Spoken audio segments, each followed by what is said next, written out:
Science without religion is lame. Religion without science is blind. We are all atheists about most of the gods that humanity has ever believed in. Some of us just go one god further. There is something infantile in the presumption that somebody else has a responsibility to give your life meaning and point. The truly adult view, by contrast, is that our life is as meaningful, as full and as wonderful as we choose to make it. We are all going to die someday, and that makes us the lucky ones. Most people are never going to die because they are never going to be born.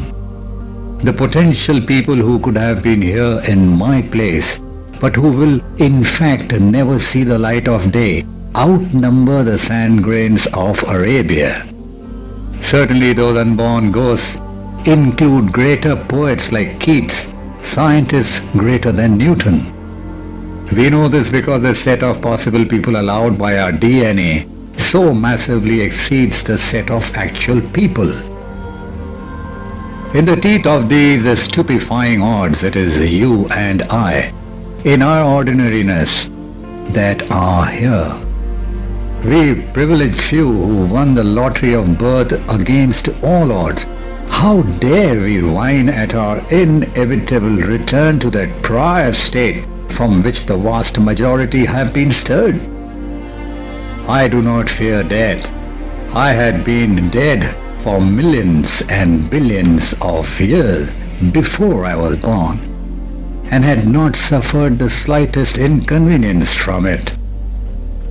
If people are good only because they fear punishment and hope for reward, then we are a sorry lot indeed. Do not indoctrinate your children. Teach them how to think for themselves, how to evaluate evidence, and how to disagree with you. Strange is our situation here on earth.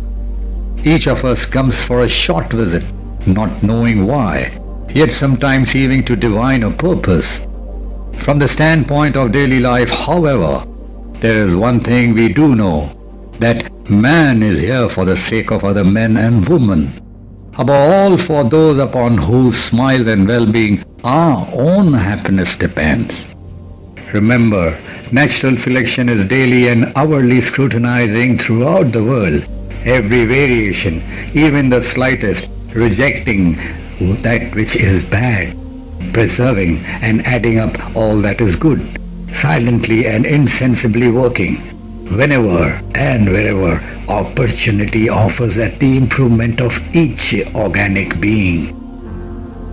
I prefer to say that I believe in people, and people, when given the right encouragement to think for themselves about all the information now available, very often turn out to lead fulfilled and satisfied, indeed liberated lives. I believe that when I die I shall rot, and nothing of my ego will survive. I am not young, and I love life. But I should scorn to shiver with terror at the thought of annihilation.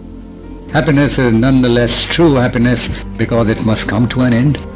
Nor do thought and love lose their value because they are not everlasting. Many a man has borne himself proudly on the scaffold. Surely the same pride should teach us to think truly about man's place in the world. Even if the open windows of science at first make us shiver, after the cozy indoor warmth of traditional humanizing myths, in the end, the fresh air brings vigor, and the great spaces have a splendor of their own. What if God is a scientist who regards honest seeking after truth as a supreme virtue?